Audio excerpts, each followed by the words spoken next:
You know, for me, it's natural to talk about what you love. I mean, you see people that love sports, you see people that love fishing, anything. I mean, if they're really passionate about it, they'll sit there and tell you everything about it.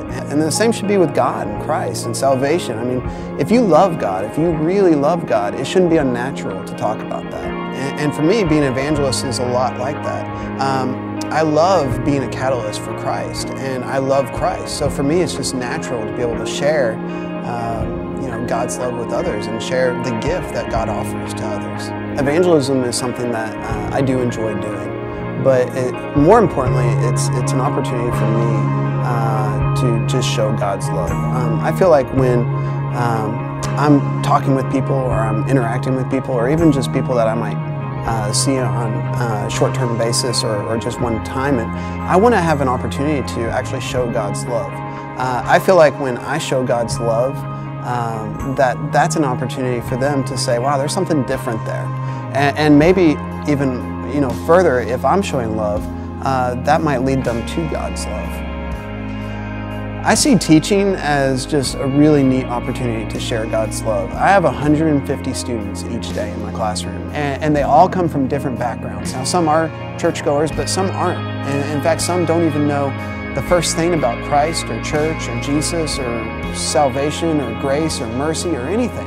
They don't know any of that. And out of those 150 students that come into my classroom, some of them I actually see more than their own parents. And so I realize that there's a responsibility and an opportunity for me to be a decent role model for them. So that time that I have is valuable. That's an opportunity for me to show that I care, that there's a purpose, and that that there is more to life, and that there is good. And through those opportunities, I've been able to see 20 of my students step over the line of faith, and it's been a really humbling opportunity for me. It's never been anything that I've necessarily said. I don't come into my classroom and start preaching the gospel and bashing them upside the head with my Bible. It's more of a lifestyle where I want them to know I genuinely care about them. And through that, I see that they start to wonder, what is so different about him? It's not what I say, it's just what I do.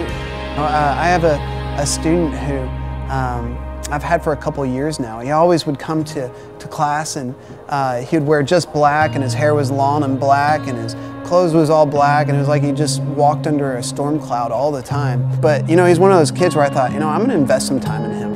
And I thought, there's something about this kid. So I just would sit down in class and talk to him for a couple minutes, and ask him how he's doing, things that he's interested in, things like that. And since I teach art and he seemed passionate about art, I already had a connection where I could actually kind of talk to him a little bit more. And so he would come in and work on his artwork, and I would just show him that I cared. I would sit and talk to him for a minute and ask a few questions about his day or things that interested him, things like that.